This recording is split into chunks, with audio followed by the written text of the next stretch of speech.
Hi folks, today's DigiTip tackles a question that many teachers are asking. When students use AI, whose work is it?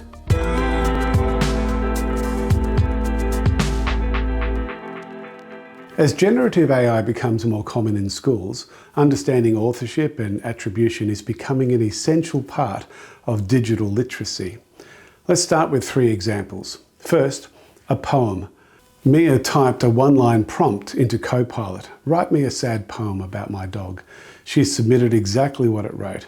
Jay wrote his own essay, then asked ChatGPT to improve the grammar and clarity. Jack generates an image using Adobe Firefly and then spends an hour editing and refining it.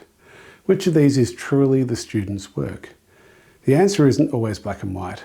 Instead, it's helpful to think about authorship as a spectrum. At one end, AI does almost everything.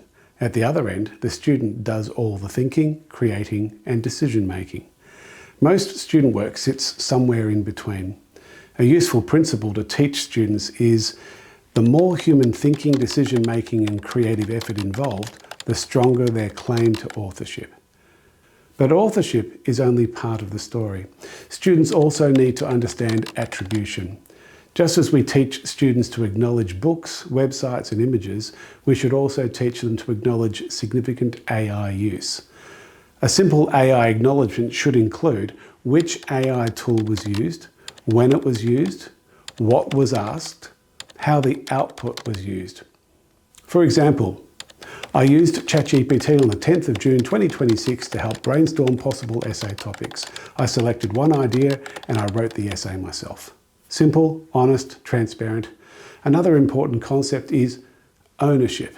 Under Australian copyright law, copyright generally requires human authorship. Pure AI-generated content may not attract copyright protection in the same way that a human-created work does. While the legal landscape continues to evolve, this provides a valuable teaching opportunity. Students need to understand that using AI doesn't automatically make them the author of everything it produces.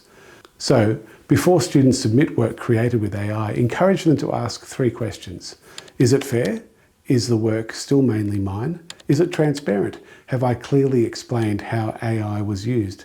Is it aligned? Does it comply with teachers' instructions and my school's expectations? If students can confidently answer yes to all 3 questions, they're much more likely to be using AI responsibly. Our goal isn't to stop students using AI, it's to help them use it in ways that strengthen their thinking, creativity, and learning.